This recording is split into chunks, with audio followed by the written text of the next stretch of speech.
Hi everyone. This video is to help you guys who are maybe doubting yourselves if you should have left an unstable person, if you're in some kind of toxic, abusive, neglective relationship, and you wonder if it could have worked, if you've done everything you can, if you should have stayed, tried harder, fought harder. For people who are in a relationship with someone who's being, or you're being abused, and they're neglecting you, if you wonder if you should stay, how do you make it work, things like this, I hope this video helps you. I've made a video like this a few times. I've talked about this stuff a lot, but there's always new people to this channel, and I always have new information. So, how staying with toxic people, unstable people, specifically people with borderline and narcissistic personality disorders, will destroy you, will change you. So that's what I'm talking about, unstable people, people who are unstable. And unstable people tend to have mental illness.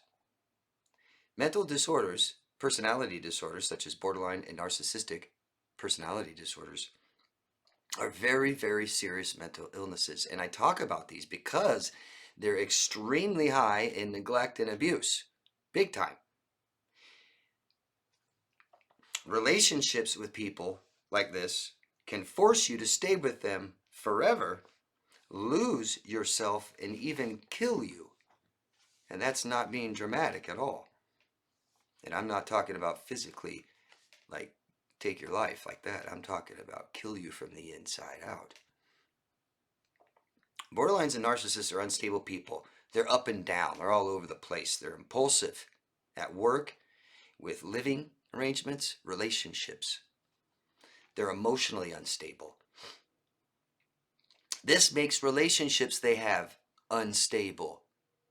Up and down, hot and cold, on and off, break up, get back together. This instability makes you unstable. That's what's going on. That's what's been happening. You adapted. They don't.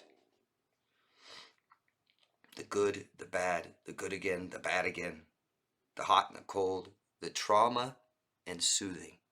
That's what this relationship is.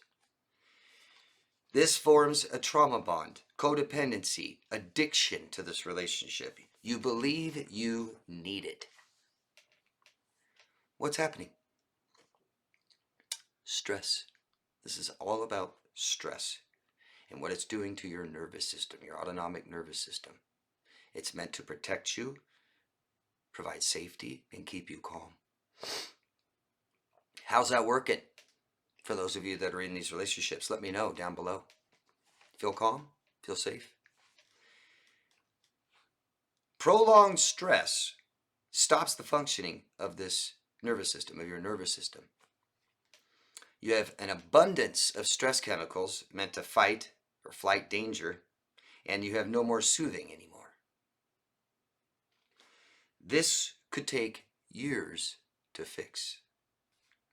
Stress is the number one killer. It's the number one cause of disease, which kills us the most. The number one source of stress is relationships.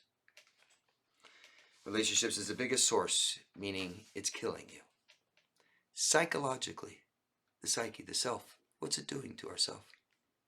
Relationships with abuse and neglect, even stagnant, leads or lowers our self-worth. It lowers our self-respect. It lowers our self-esteem because our needs aren't met, and we allow someone to use us, abuse us, disrespect us, and we are comparing ourselves to others, or they're comparing us to others, or we're comparing our relationship to other relationships. And where does that lead us? Low self-esteem.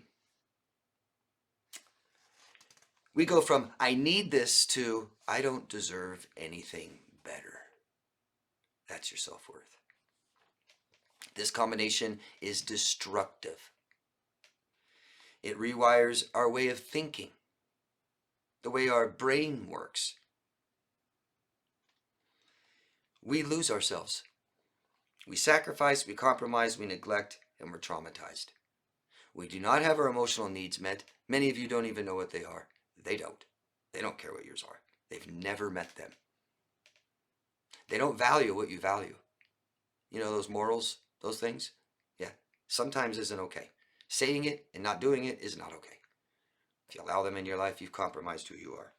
We stop knowing what's real, what's fair, what is truth, and who we are.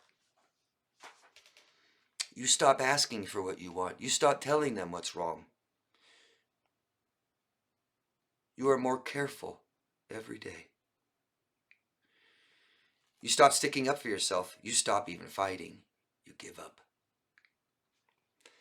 This is how our health and our bodies deteriorate.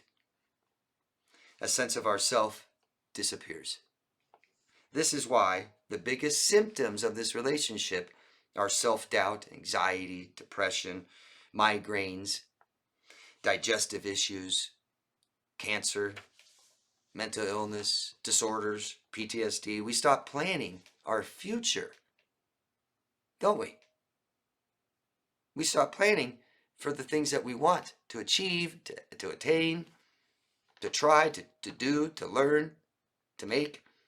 Why? Because we know it's impossible with them. It's impossible.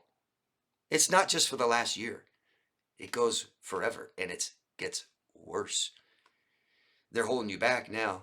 They'll sabotage you tomorrow if they aren't already. We lose money, we lose belongings, we lose friends, we lose maybe even family, and we lose our health, our sense of self. We start feeling guilt for choosing ourselves over them with anything, right? Your future, work, your own happiness, your own stability, your own autonomy, your own boundaries, all of this. Guilt, guilt, guilt. That's the conditioning. They condition you to feel guilty for doing anything for yourself and not for them. And they say borderlines and narcissists are so different. Healing, real healing, guys, and we might all be healing from something, but real healing is stabilizing, it's recovering, and it's growing. None of these you will do with them. None. Anything you needed to heal from, recover, and grow from in your past, won't do it with them. You can't do it till you're away from them, and it will be the biggest lesson of your life. But you will never learn that lesson while you stay with them. It's only after it's over. Is that possible? You may never recover what you've lost so far. You might not. There might be a lot of things you've lost you may not recover. But I need you to understand and know that everyone can heal. Everyone. It just gets harder as we go longer. All we have to do is talk. That's it. Some sort of talk therapy. Will you guys please list something that you've lost in this relationship? That you haven't recovered yet, may never recover, or you're afraid you will never recover. Can you list something? What is that? Being able to calm yourself. House, car, your children. They take your children. They turn them against you. This is the highest source of people taking their lives. Many millions of people never leave. Never. They get cancer and they die young. They take their own lives. Or physical, right? The fighting. One of you guys might take each other's lives. That happens that fast, by the way. Let me know what you guys have lost, what you fear you might not be able to recover, or maybe a good story, something you've lost and you've been able to recover, something huge. Because everyone can heal. Don't forget that, okay? Thanks, guys. Love yourself first. Bye.